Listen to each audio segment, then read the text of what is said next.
Alright guys, welcome back to the channel. Thank you very much for tuning in. Really appreciate it. Shout out to all the subs. Gratitude to anyone new. So the IBF have ordered Jai Opetaia to fight Huseyin Cinkara, right? So they don't hang about with their mandatories, the IBF. They barely give someone an opportunity to celebrate their fight before they've stuck them a new mandatory. But it is what it is. Obviously, we want the unification fights, but they're a little tied up. So it looks like Opetaia is probably going to fight Cinkara. I'll do a full fight breakdown on that when the fight gets made a little bit closer to the date. But in this video, we're going to talk about some of the fight particulars. I'm going to get into a little bit of art, and we're going to talk a little bit about science, Jai Opetaia's physical strength and some of his improvements, and some of the things I noticed from the Massey fight, and some of the things that can happen in the Cinkara fight.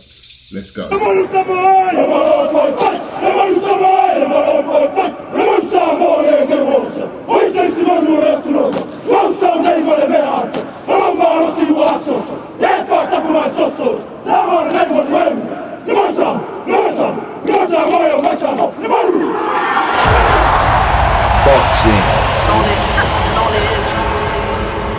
Okay, so that music in the background is that's a civi tour, that's a Samoan war cry, right? The Samoan haka basically. And you know, a big part of this channel isn't just boxing, but it's like, you know, art and culture and science, and you know, I'm an artist, so I try to bring in some indigenous components of whatever culture sometimes, if I can, you know, if it makes sense artistically. And for this one, it really made sense. And you know, I did a little bit of research, and I'm actually in the middle of making, well, not in the middle, but it's a project for Jai Opetaia Samoan Power. And a shout out to whoever left that comment. It warmed my heart, that one did. That was a really awesome comment. And I'll be doing a video on basically, I haven't quite figured it out yet, because it's, as an artist, you're trying to get creative and you're trying to think of ways, but there's going to be music involved, and there'll be some indigenous, you know, spirit going on there, really. And I'll do it as respectfully as I can and as artistically as I can. But anyway, anyone that tuned in for the boxing, let's get on to boxing, because Cinkara, right, I just watched a little bit. I didn't really know the guy, to be honest with you, and so I watched some of his fights yesterday, or a little bit and a handful, and I'm like, wow, he's got a weird style. He's very, what you call a herky-jerky style, like a very loosey-goosey herky-jerky style. It looks like he can punch a little bit. He gets a lot of leverage.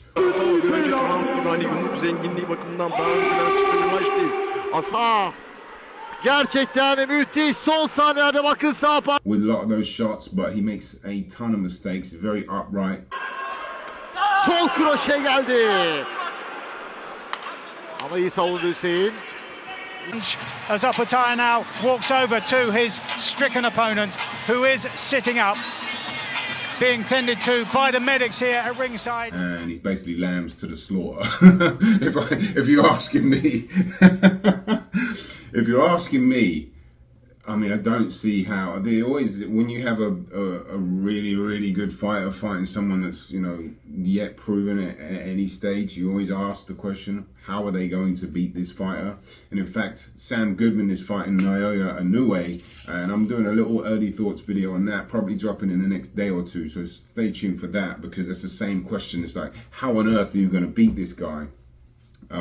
But Cinkara, he's a bit wild with it, and he's got a little bit, it looks like he gets some nice leverage behind his punches, but he's very open.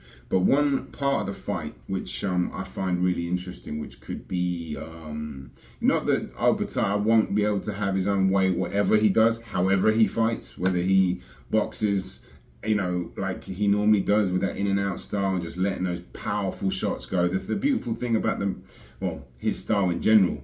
His punch selection is great. Obviously, I've spoken about this loads of times, but in the Massey fight, he was mixing up that backhand. Why those shots downstairs, that's a lovely left to the body to being so successful. And I say it's this, to start strong, he's at the top. Straight to the body, straight to the head. Top. Straight left hand down the pipe. And then he'll loop it around, the same shot that he knocked out Zoro with, right? He can come round the glove like that. That would be. Good shot there from Opetaia. He's finding that left hand too easy attack. He can come through. That always keeps your opponent guessing.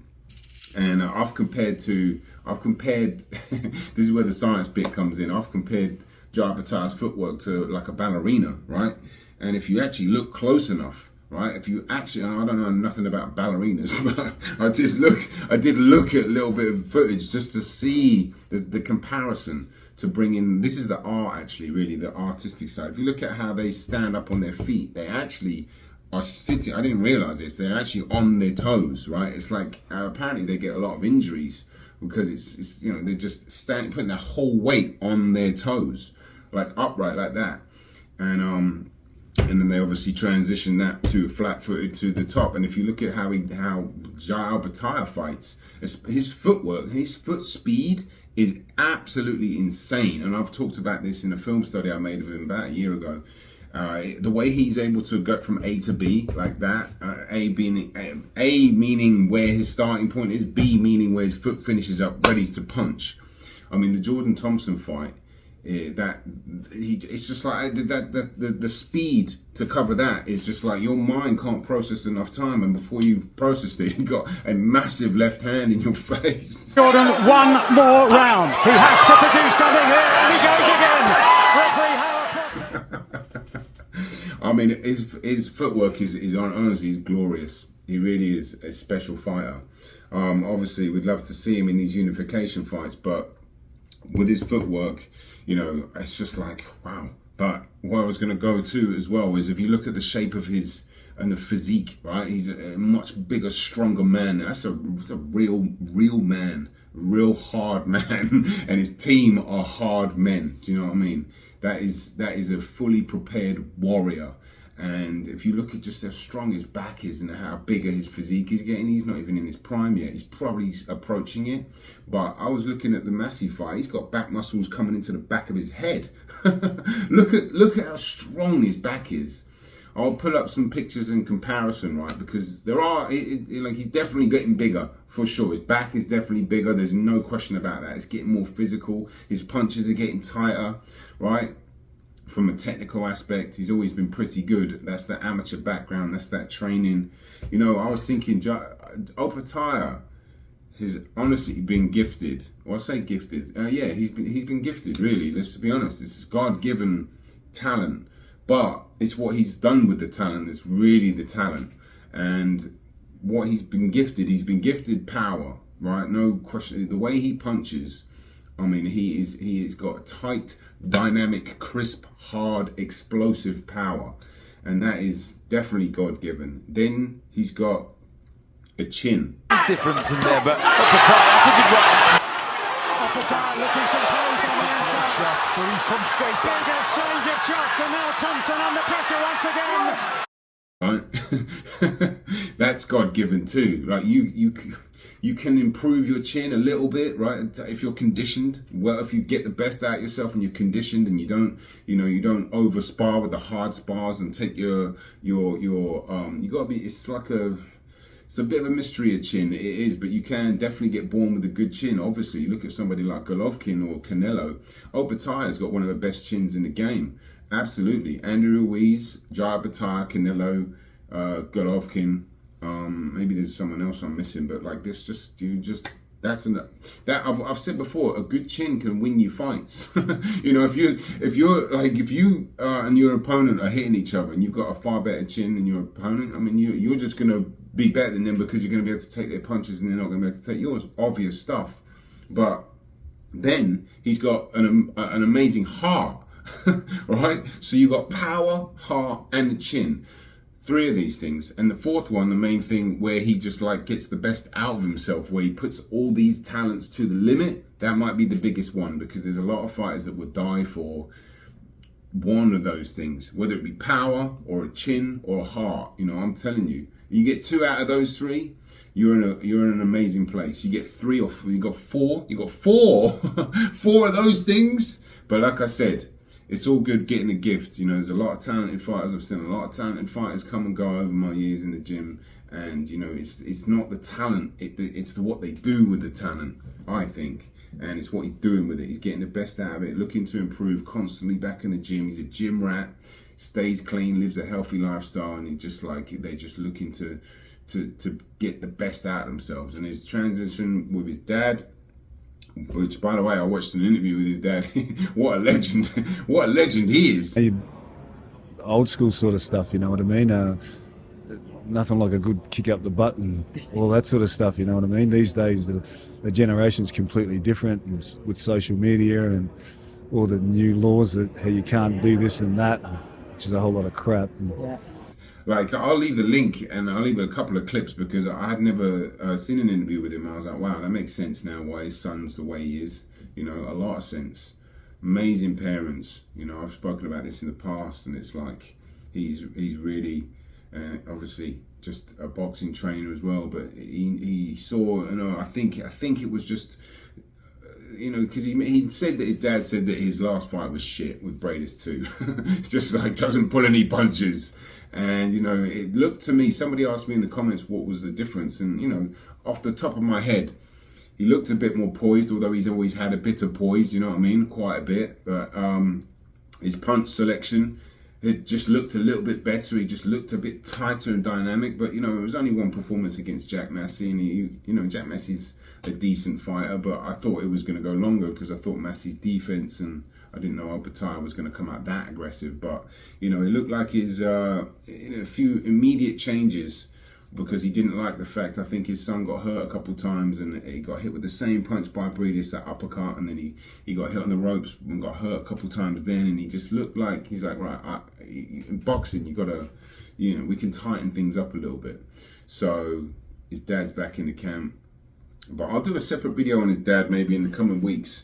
In fact, I've got a video, I don't know, my memory's going a little bit, I don't know if I spoke about this at the beginning of the video, but I'm working on this project, and I've spoken about projects before, and I've delayed them, and it's like, you know, so I'm not trying to give empty promises, but this one's really, really important to me because I can really do something really quite special with this, I think, because the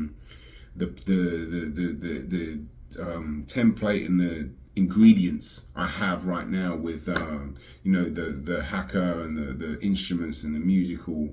What makes music Samoan? Is it the language? There's different ways you can look at it, right? If you're ethnically Samoan, if you're singing in the Samoan language, if you're using traditional Samoan instrumentation, if you're using traditional or indigenous approaches to composition, rhythm and the war and the power, you know, I think I can make an awesome project really with Jai Opetaia called Samoan Power.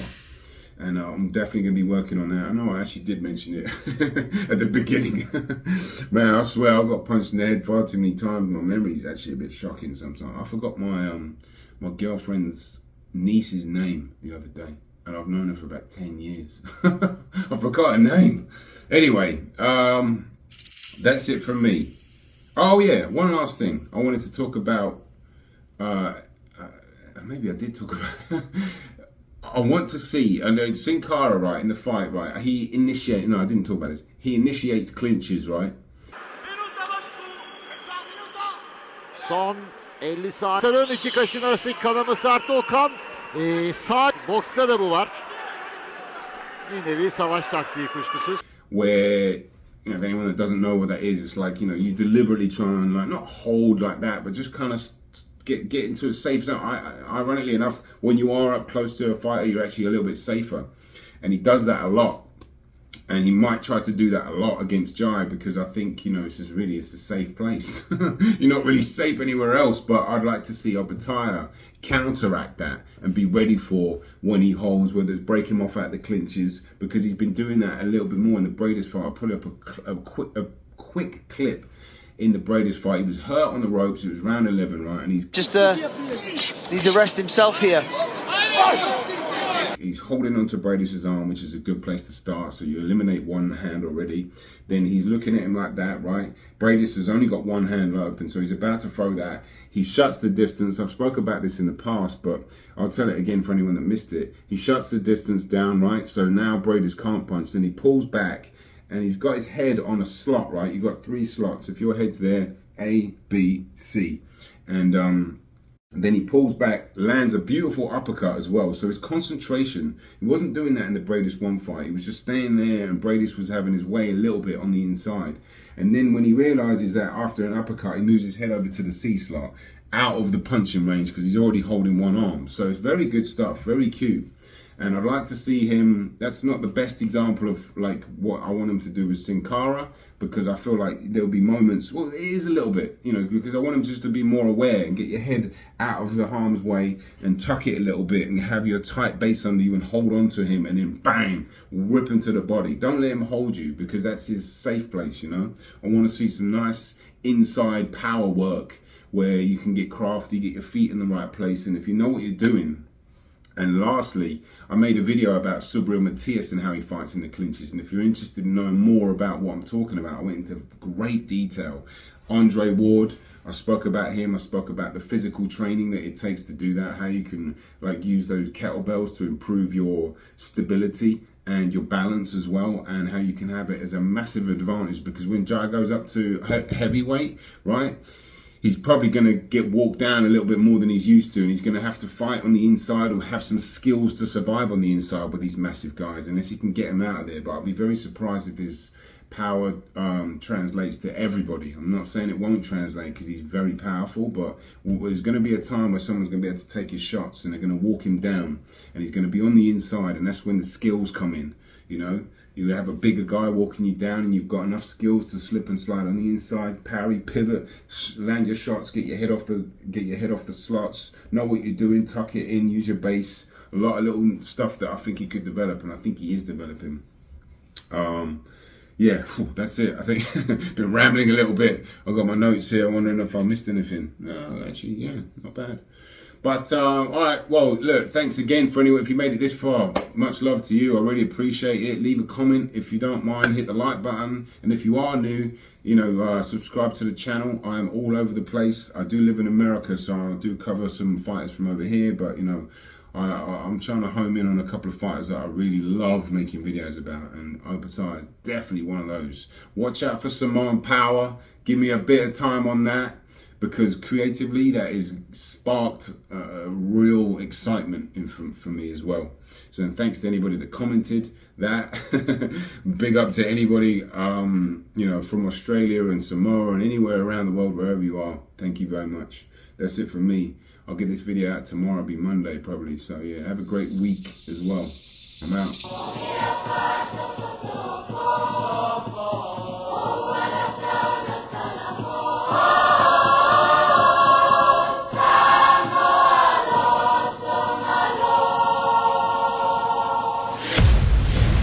Boxing. On it.